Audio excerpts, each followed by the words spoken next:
Basic Education Minister Angie Motshekga is visiting Phomolong Secondary School in Tembisa, where the deputy principal was shot and killed outside her school on Friday. 50-year-old Thembisile Ngendane was fatally shot in front of the Phomolong Secondary School in Tembisa East of Johannesburg. Her killers are still at large, and we saw yesterday the MEC for Gauteng Education was there, Phomolong Sufi, and he's there again this morning accompanying the Education Minister Angie Motshekga. Let's cross now to our reporter Mahlako Komane, who is there for more on this story. Mahlako, good morning. And this, of course, a very sad story, and one can only imagine the trauma being experienced by teachers, learners, and I suppose the community around the school. But for more of what's happening there this morning, it's over to you. Yes, indeed. Good morning to you, Sakina, and the viewers at home. You're quite correct. Quite a traumatic experience. I mean, when we saw, news coming out of what had happened here, it was actually quite bizarre because we were told that this was an act that was, in terms of what went viral, was the fact that there were rumors that what had happened here was, the work of disgruntled matriculants that had not passed. But as you know, with investigations and so forth, we understand that this is not really the case. Police are still conducting their investigations. Hence, you've also seen earlier on the minister just telling learners that she was quite traumatized when she heard that this was an act of learners. But having gotten a report, she was told that this was not the case. But I know also learners here as well, equally traumatized, as well as educators, not knowing if you're safe.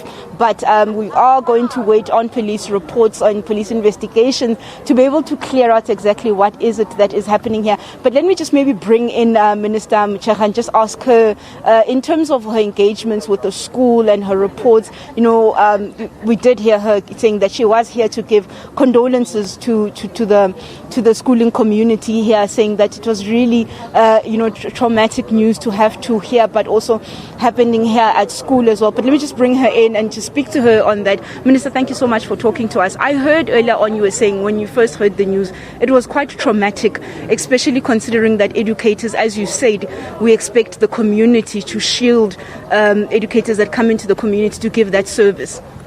No, exactly. And having visited the school during the COVID-19, I also interacted with her and was quite impressed about how the school was responding, what teachers were doing creatively to protect our learners. And I just felt what a painful experience to have a teacher from this school. I mean, it's a very good school. They perform very well. These teachers work very hard.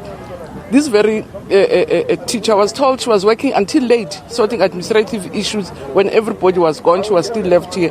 That's why I think she was also exposed herself, because the principal had left, everybody had left by the time she left. So I was quite sad that it could be, as it was reported, that it's a learner.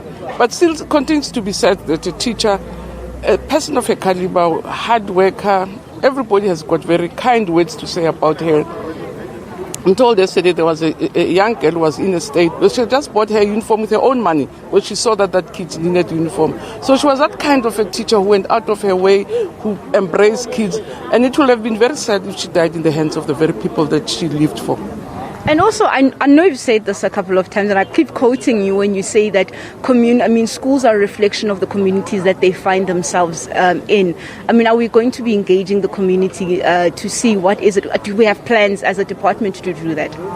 We're profiling all these cases, because it's not only here. Remember, the Lance principal was killed in school in Springs recently. Criminals just came into the school under the pretext that they were coming they were sent to meet and the principal allowed them in. They took teachers' bags, they took everything. So we also are very vulnerable generally as a sector. So we're profiling that so that we can work with the police, because police help us a lot to make sure that we are safe.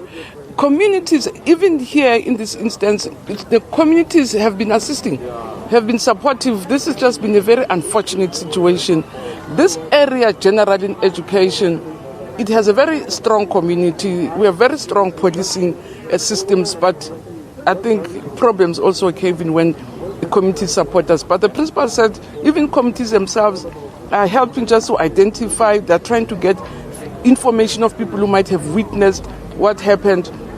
So, yeah, communities are assisting us and are supporting us. Thank you so much, Minister. I'm just going to have to let the Minister go there. I know that we are also going to be visiting the family later on. She says that she will be giving those condolences. But you've heard there, Sakina, saying this is not the first incident.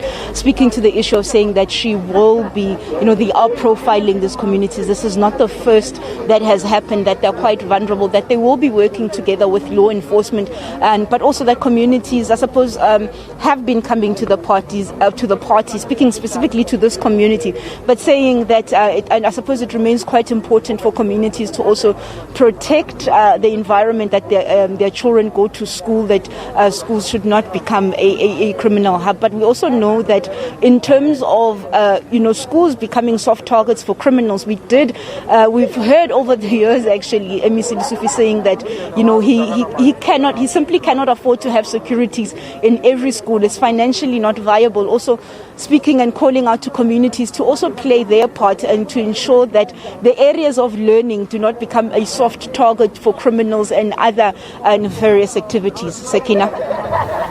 Mahlako, such important points there, and we talk about learning and teaching, the classroom situation, learner-teacher support materials, infrastructure issues, and then, of course, the broader community, as you pointed out to the Minister there, as she keeps saying, these schools are a reflection of the communities in which they exist. So I suppose a much harder look needs to be taken at all of us in order to fix some of these issues. Schools, soft targets now for criminals. There really needs to be something done about that particular matter. But of course, Mahlako Komane will be there following the Minister. They will be following the family. So stay with SABC News and we'll bring you more on that story as it develops.